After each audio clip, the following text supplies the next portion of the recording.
My decent performance overall, not the result we wanted. What did you make of it? Yeah, gutted really. Gutted for the lads. Yeah, put everything into it, gave us everything.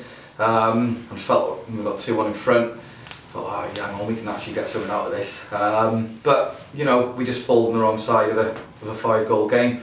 Packed with entertainment, to be fair. But you know, I'm overall proud of the lads. They put everything into it. Just a couple of lapses in concentration, a couple of mistakes, and against good sides we'll get punished. So the mixed squad really with the suspensions last week, that obviously made the game harder at the start of the game. Yeah, absolutely. You know, I just said to the boys now, you're taking 3 players out there that have started most games this season. But the lads that have come in have done exceptionally well. You know, you've got Stu playing in centre midfield there. He hasn't played for 5 or 6 years, and asking him to do a job in there, and he played 90. And then with Danny having to come off as well, you throw in Bri in. Bri hasn't played for 5 or 6 weeks. You're asking him to go and do a job in centre midfield, but you know, like I said, they did everything we asked them to do. They really put a shift in. They gave us a great opportunity to get something out of the game. I was desperately disappointed for them that we haven't been able to do that.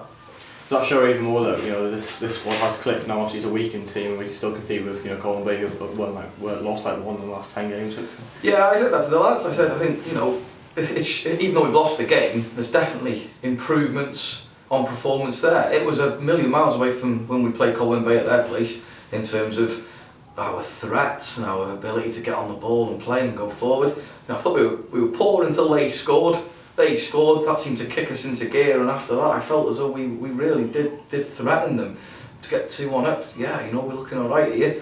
So it does show improvement and progress, and again I said to the lads there, that's what this season now is about for us. We need to see improvement, we need to see progress, we need to make sure that we are picking up points, going on runs, beating teams. Today's just been one of them where we haven't quite managed to get it over the line. Best way to bounce back, and it's only 3 days until the Conway Borough game. Is that another game we can show how much we've improved since we last played Conway Borough as well? Yeah, hoping so. We're struggling again. You've seen Danny's had to come off there with his ankle, that's ballooned up. Lewis is not available for the first half because of work commitments, so it's going to be another kind of team that we're going to have to throw together. But again, we go there knowing what our job is, knowing what we have to do, with a group of lads who are really buzzing for it and really up for it, and it's a good opportunity for us to bounce back nice and quickly. That's all mine. Thank you.